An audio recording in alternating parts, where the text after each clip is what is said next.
কখনো কখনো আপনি এমন কিছু সমস্যার মুখোমুখি হন যে মনের মাঝে প্রশ্ন আসে, আমাকে কেন এই সমস্যার মোকাবেলা করতে হবে? আপনাদেরকে একটা কথা জিজ্ঞেস করি, ইউসুফ আলাইহিস সালাম তো 8-9 বছরের এক বালক ছিলেন মাত্র। শিশু মানেই তো নিষ্পাপ। একজন শিশু এমন কি করতে পারে যার জন্য সে কিডন্যাপ হতে পারে? একজন শিশু এমন কি অন্যায় করতে পারে যার কারণে সে কুয়ার মধ্যে নিক্ষিপ্ত হবে? একজন শিশু কি করতে পারে যার কারণে সে দাস হিসেবে বিকৃত হবে ভিন্ন একটি দেশে? আর তিনি প্রাপ্তবয়স্ক হওয়ার পর কি অন্যায় করেছেন যার কারণে তাকে কারাগারে নিক্ষিপ্ত হতে হবে মিথ্যা একটা অভিযোগে?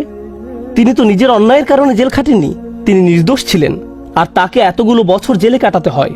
তাকে জীবনে এমন সব পরিস্থিতির ভেতর দিয়ে যেতে হয়, অন্য কারো এমন হলে বলতো, ভাই জীবন অন্যায্য, কি বা করার আছে, জীবন অন্যায্য। কিন্তু একজন বিশ্বাসীর ক্ষেত্রে কি হয়? সে শুধু বলে না যে জীবন অন্যায্য, সে বলে আল্লাহ অন্যায্য। নাউজুবিল্লাহ। আর আল্লাহ সূরা ইউসুফে বলছেন, আল্লাহু গালিবুন আলা আমরিহি, আল্লাহ তার সকল কাজের তত্ত্বাবধান করছিলেন। ইউসুফের জন্য যত সিদ্ধান্ত নেওয়া হয়েছিল আল্লাহ তার সবগুলোতে প্রভাব রেখেছিলেন। কিভাবে? কখনো কখনো আমি আপনি এমন কিছু সমস্যার মুখোমুখি হব, আল্লাহ জানেন ভালো কিছু সামনে আছে। কখনো কখনো ভালো যা কিছু আসছে তা আপনার নিজের জন্য, আবার কখনো বা অন্য কারোর জন্য, কখনো কখনো আপনি জীবিত থাকতেই এর উপকার পাবেন, আর কখনো কখনো এই উপকার আসবে আপনি আল্লাহর কাছে ফিরে যাওয়ার পর। ইউসুফ আলাইহিস সালামের ক্ষেত্রে কি হয়েছিল? একজন পিতা তার সন্তান থেকে বিচ্ছিন্ন হয়ে পড়েন। কিন্তু চিন্তা করে দেখুন, তাকে যদি কিডন্যাপ করা না হতো তাহলে তিনি কুয়ায় নিক্ষিপ্ত হতেন না। তিনি যদি কুয়ায় না পড়তেন তাহলে কোনোদিন মিশরে গিয়ে পৌঁছাতেন না। আর মিশরে কোনোদিন না গেলে তিনি জেলে নিক্ষিপ্ত হতেন না। আর যদি জেলে না যেতেন তাহলে জেলের ওই 2 লোকের সাথে তার কোনোদিন সাক্ষাৎ হতো না যাদের স্বপ্নের তিনি ব্যাখ্যা দিয়েছিলেন।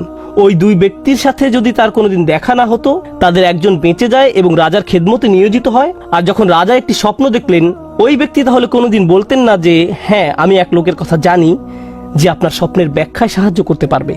স্বপ্নটা কি ছিল? দেশে 7 বছর হবে প্রাচুর্যের, আর পরবর্তী 7 বছর দেশে কোনো ফসল ফলবে না, কোনো উৎপাদন হবে না, মানুষ দুর্ভিক্ষে মারা যাবে। যদি ইউসুফ জেলে না যেতেন আলাইহিস সালাম এবং তাকে মুক্তি দেওয়া না হতো ওই স্বপ্নের ব্যাখ্যা করার জন্য সেই সময়, তাহলে দেশ অর্থনৈতিক, ফাইন্যান্সিয়াল এবং সামাজিক এক দুর্যোগে পতিত হতো। লক্ষ লক্ষ শিশু দুর্ভিক্ষে মারা যেত। একজন শিশু কষ্ট স্বীকার করলো কয়েক বছরের জন্য। এক শিশুর কষ্ট স্বীকারের ফলে আল্লাহর পরিকল্পনা ছিল অগণিত পরিবারকে অনাহারে সন্তান হারানোর বেদনা থেকে রক্ষা করবেন। এই পরিকল্পনার কারণে ইউসুফ আলাইহিস সালাম জেল থেকে ফিরে এসে স্বপ্নের ব্যাখ্যা করলেন এবং অর্থ মন্ত্রণালয়ের দায়িত্ব নিলেন। আমার এক বন্ধুর নাম হয়তো আপনারা শুনে থাকবেন, তার নাম রবার্ট ডেভিলা। আমি ওই বোনকে তার সম্পর্কে জিজ্ঞেস করেছিলাম। সে বলল সে তার কথা শুনেছে। সে তার শরীরের কোনো অংশ নাড়াতে পারে না, শুধু মুখমণ্ডল ছাড়া। সে কি এমন অন্যায় করেছে যার কারণে এমন পরিস্থিতি? কিছুই না। কিন্তু কত মানুষ ইসলাম গ্রহণ করেছে তার এই অক্ষমতার দরুন। কত শত মানুষ এই ঘটনার কথা শুনে আল্লাহর পথে ফিরে এসেছে। কত শত মানুষ আল্লাহর প্রতি অকৃতজ্ঞ ছিল, যদিও তারা মুসলিম ছিল কিন্তু নামে মাত্র মুসলিম ছিল, এবং সিদ্ধান্ত নিল যে আল্লাহর কাছে আত্মসমর্পণ করবে। কারণ ওই মানুষটি একটি বিছানায় শুয়ে আছে, তার কষ্ট, দুর্ভোগ লক্ষ লক্ষ মানুষের জন্য হেদায়েতের কারণে পরিণত হলো। বুঝতে পারছেন?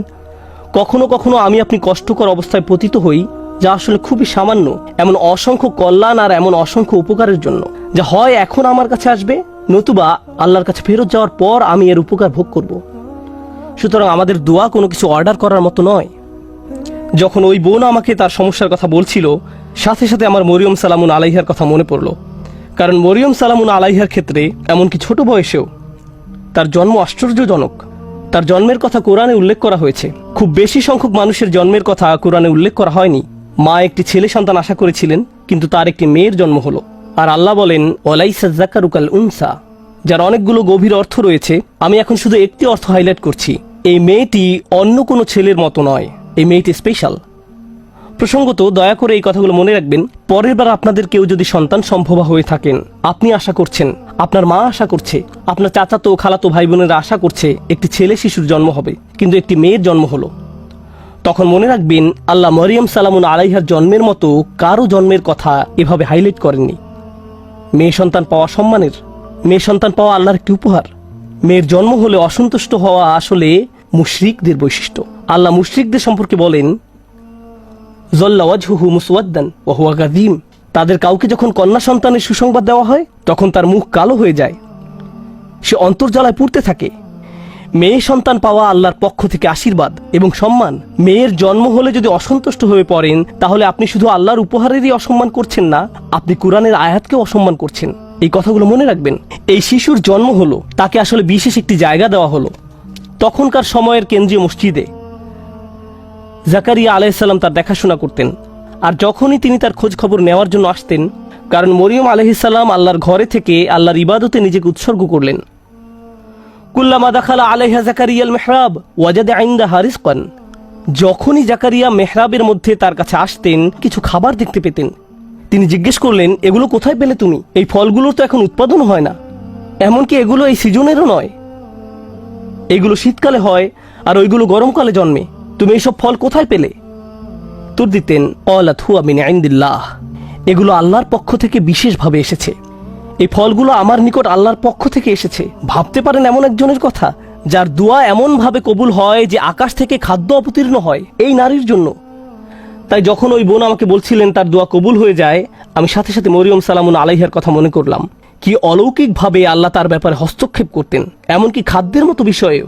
যা আমরা নিজেরা উঠে গিয়ে নিয়ে আসতে পারি, তাকে এমনকি সেজন্য উঠতে হয়নি। খুব স্পেশাল এক কিশোরী, খুব স্পেশাল এক নারী। এখন এই নারী সম্পর্কে যে ব্যাপারটি আজকে গুরুত্ব দিয়ে তুলে ধরতে চাই তা হলো, একদিন তার নিকট এক ফেরেশতার আগমন ঘটল। ফেরেশতা বলল সে একটি বাচ্চার মা হতে যাচ্ছে। তার মাথায় প্রথমে আসলো, আমি তো বিবাহিতা নই, আমি মা হব বলে তুমি কি বোঝাতে চাচ্ছ? লাম ইয়ামসাসনি বাশার, আমাকে তো কোনো পুরুষ স্পর্শ করেনি, আমার বাচ্চা হবে বলে তুমি কি বোঝাতে চাচ্ছ? কাযালিকি ক্বালা রাব্বুক, আমি দুঃখিত, আমরা এসেছি শুধু সংবাদ জানাতে। এটা হবে কি হবে না সেই ব্যাপারে পরামর্শ করতে নয়। সেই সিদ্ধান্ত ইতিমধ্যে নেওয়া হয়ে গেছে, তুমি একটি বাচ্চার মা হতে যাচ্ছ। এখন তিনি পুরোপুরি আতঙ্কিত, আমি কি করব? তিনি আল্লাহর কাছে ফিরে আশা করতে পারতেন এমনটি যেন না হয়, কিন্তু এটা তো ঘটবেই। আমি আপনাদের জন্য পরের কিছু ঘটনা এখন বর্ণনা করছি যেন উপলব্ধি করতে পারেন এই নারী কেমন এক কঠিন পরীক্ষায় পড়েছিল। বাচ্চার জন্মের পর তিনি তার নিজ শহরে ফিরে আসলেন। সমাজের সবাই তাকে দেখত দুনিয়া ত্যাগী, আল্লাহওয়ালা নারী হিসেবে। এমন নারী যে আল্লাহর ইবাদতে সব সময় নিয়োজিত থাকে। এমন নারী যাকে তাদের নবী জাকারিয়া আলাইহিস সালাম সমর্থন জানিয়েছিলেন। এমন নারী যিনি জাকারিয়া আলাইহিস সালামের তত্ত্বাবধানে বড় হয়ে ওঠেন। মসজিদের আশেপাশের সবাই সেখানে দাঁড়িয়ে আছেন আর তিনি একটি বাচ্চা কোলে করে এগিয়ে আসছেন। সবাই তখন একসাথে তাকে অপমানিত করতে শুরু করলো। কিভাবে তুমি এমন কাজ করতে পারলে? নিজের কি সর্বনাশ তুমি করে ফেলেছ? পর্দার অপর পাশে আজকের জুমার নামাজে অনেক মহিলা উপস্থিত আছেন। আপনারা জানেন কোনো মুসলিম নারী এমন অবস্থার কথা কল্পনাও করতে পারেন না, যেখানে তিনি একটি বাচ্চা কোলে নিয়ে দাঁড়িয়ে আছেন আর মানুষ বলছে এই বাচ্চা বৈধ নয়। তার পক্ষে এমন ধরনের অপমানের কথা কল্পনায়ও আনা সম্ভব নয়। আর আমাদের পুরুষদেরকেও এই ধরনের অভিযোগের কথা কল্পনা করতে পারবো না। আমাদের বোনদের জন্য, আমাদের মায়ের জন্য, আমাদের মেয়ের জন্য এটা আমাদের চিন্তার বাহিরে। একজন মুসলিমের জন্য আমাদের মান মর্যাদা আমাদের জীবনের চেয়েও মূল্যবান। আত্মমর্যাদার যে চেতনা আল্লাহ আমাদের দান করেছেন তা আমাদের কাছে আমাদের জীবনের চেয়েও বেশি মূল্যবান। আর তিনি জানতেন তিনি যখন নিজের এলাকায় ফেরত যাবেন তখন লোকজন এমন কথাই বলবে।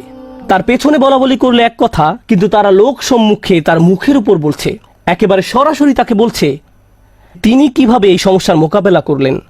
কারণ যত দুয়াই তিনি করেন না কেন, আল্লাহর সিদ্ধান্তে কোনো পরিবর্তন হবে না। আল্লাহ সিদ্ধান্ত নিয়েছেন তাকে এই পরীক্ষার সম্মুখীন হতে হবে, তাকে সমাজের সামনে এভাবে দাঁড়াতে হবে। তখন তিনি কি করলেন? যখন প্রসব বেদনা শুরু হলো, তিনি বলে উঠলেন, ইয়া লাইতানি মিত্তু ক্বাবলা হাযা। তিনি বলে উঠলেন, হায় আমি যদি কোনো রূপে এর পূর্বে মরে যেতাম। আশা করছি সন্তান প্রসবকালে মারা যাব, কারণ সামনে যে অপমান সইতে হবে তার থেকে মৃত্যুর মাধ্যমে সহজে অব্যাহতি পাওয়া যাবে। কুরআনের অন্য কোথাও কারো মৃত্যু কামনা করার কথা উল্লেখ নেই, শুধু এই জায়গায়। একবার চিন্তা করে দেখুন কেন তিনি মৃত্যু কামনা করছেন। আল্লাহ আজ্জা জাল্লা স্বীকার করছেন যে কখনো কখনো মানুষ এমন কঠিন মানসিক আঘাতে জর্জরিত হবে যে মৃত্যু কামনা করে বসবে। এমন পরিস্থিতিতেও মানুষ পড়বে। ঠিক এমনই এক চরম পরিস্থিতিতে তিনি পড়ে গেলেন, আর আল্লাহ এটা স্বীকার করলেন। ইয়া লাইতানি মিত্তু কবলা হাযা। আমি এটা পড়ার পর প্রচণ্ড ধাক্কা খেলাম। কিভাবে তিনি এমন কথা বলতে পারলেন? জানেন তো, আমাদের রাসূলুল্লাহ সাল্লাল্লাহু আলাইহি সাল্লাম বলেছেন, লা ইয়াতামান্না ইয়ান্না আহাদুকুমুল মাউতা। তোমাদের কেউ যেন মৃত্যুর আকাঙ্ক্ষা না করে। তোমাদের মৃত্যু কামনা করা উচিত নয়। কেউ কখনো সহজে মৃত্যু কামনা করে না, কিন্তু তিনি এখানে মৃত্যু কামনা করছেন কেন? এটা অত্যন্ত কঠিন এক পরিস্থিতি, মারাত্মক এক অবস্থা। তো তিনি যে অপমানের সম্মুখীন হতে যাচ্ছেন তা মৃত্যুর চেয়েও খারাপ। তাই তিনি বললেন, ইয়া লাইতানি মিত্তু কবলা হাযা। এই কথা কোরআনে উল্লেখ করার কারণ আছে। দুনিয়ার এই জীবনে মানুষ অপমানজনক পরিস্থিতিতে পড়বে, থেকে মুক্তির কোনো উপায় চোখে পড়বে না। অনেককে তাদের পরিবারের সম্মুখীন হতে হবে, মিথ্যা অপবাদের সম্মুখীন হবে, অতীতের কোনো ভুলের মোকাবেলা করতে হবে। কে জানে, তাদের এমন ধরনের মানসিক আঘাতের মোকাবেলা করতে হবে। তখন তারা মরিয়ম সালামুন আলাইহার উদাহরণে সান্ত্বনা খুঁজে পাবেন। কিন্তু তিনি এখানেই থেমে যাননি। তিনি বললেন, ওয়াকুন্তু নাসিয়াম মানসিয়া। নাসিয়ান মানসিয়া খুবই অসাধারণ শব্দ যুগল। তারা বলে ফাল ও ফিল, এবং এই দুইটি ওজন। তারা নিসিও বলে। এক কিরাতে এটাকে নিসিয়ান, অন্য কিরাতে নাসিয়ান পড়া হয়, জিবহ এর মতো। আরবি ভাষায় দুই ধরনের শব্দ আছে, জিবহ ও মাজবুহ। একইভাবে নাসি এবং মানসি, এই শব্দগুলোর প্রথমটা আসলে ব্যবহৃত হয়, আমি আপনাদের জন্য লিখে এনেছি। ولا يقال للكبش ذبح إلا إذا أعد للذبح। কোনো প্রাণীকে, অর্থাৎ কোনো ছাগল বা ভেড়াকে আপনি ততক্ষণ পর্যন্ত জিবহ বলবেন না যতক্ষণ না এটি জবাই করার উপযুক্ত হয়। জবাই করা হয়ে গেলে এটাকে বলা হয় জাবিহ, এটাকে বলা হয় মাজবুহ। জবাইয়ের আগে না, আগে বলা হয় জিবহ। তিনি দুইটি শব্দ ব্যবহার করলেন। যদি আমি মরে যেতাম, যদি মানুষের স্মৃতি থেকে বিলুপ্ত হয়ে যেতাম, এভাবে অনুবাদ করা হয়। কিন্তু এখানে যে দুইটি শব্দ আছে সেটা ওনারা ভুলে গেছেন। একটা শব্দ নাসিয়ান, অর্থ আসলে তিনি তো মসজিদ থেকে অনেক দূরে, ঠিক না? তিনি এখন বাড়িতে অবস্থান করছেন না।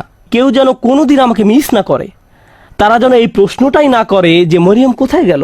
আমি যদি অদৃশ্য হয়ে যেতাম, যদি মানুষের স্মৃতি থেকে বিলুপ্ত হয়ে যেতাম এই মুহূর্তে, কারো যেন কোনোদিন আমার কথা মনেও না হয়। এটা হলো নাসিয়ের অর্থ।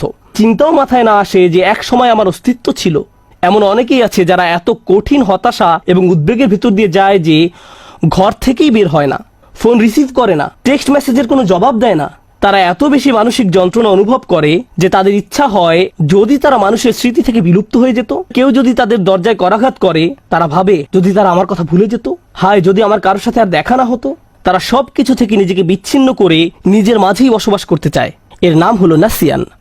তিনি ইতোমধ্যে আশা করছেন যেন তার মৃত্যু হয়, কেউ যেন তার খোঁজ করতেও না আসে।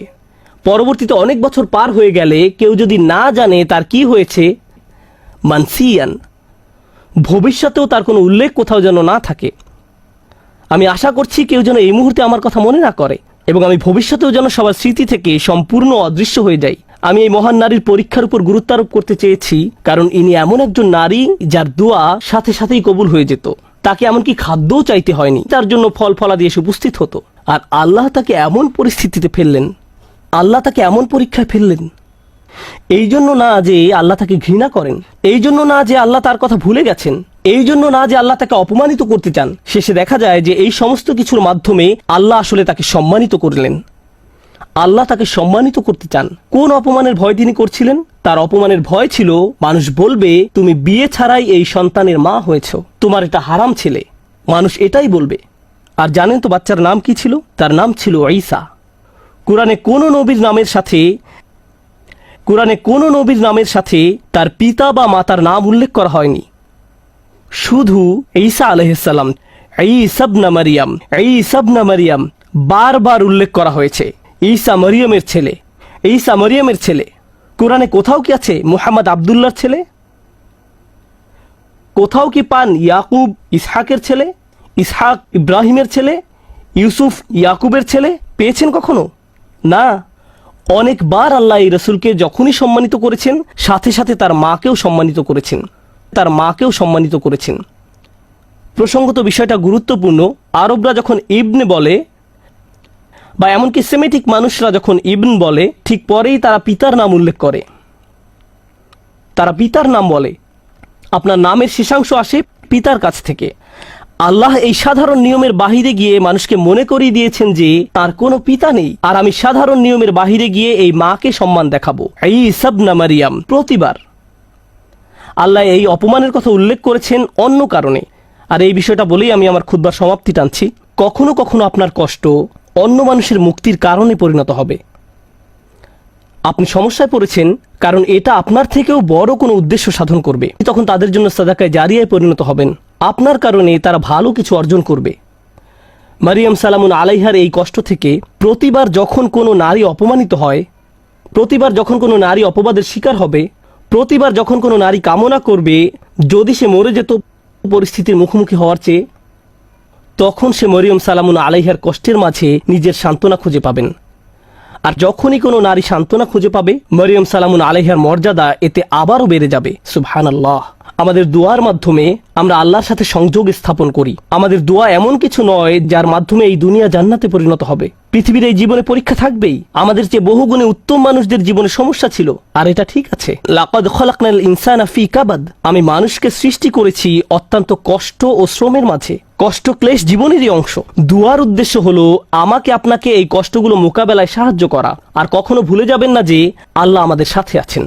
আল্লাহ আজ্জা জাল্লাহ আমাদের সেসব মানুষদের অন্তর্ভুক্ত হওয়া থেকে রক্ষা করুন যারা ঈমান হারিয়ে ফেলে। আল্লাহ আজ্জা জাল্লাহ আমাদের মর্যাদা দান করুন এবং আমাদের এই কথা স্মরণে রাখতে সাহায্য করুন যে মানুষ আপনাকে অপমানিত করতে চাইবে যেভাবে তারা মরিয়ম সালামুন আলাইহাকে অপমান করেছিল।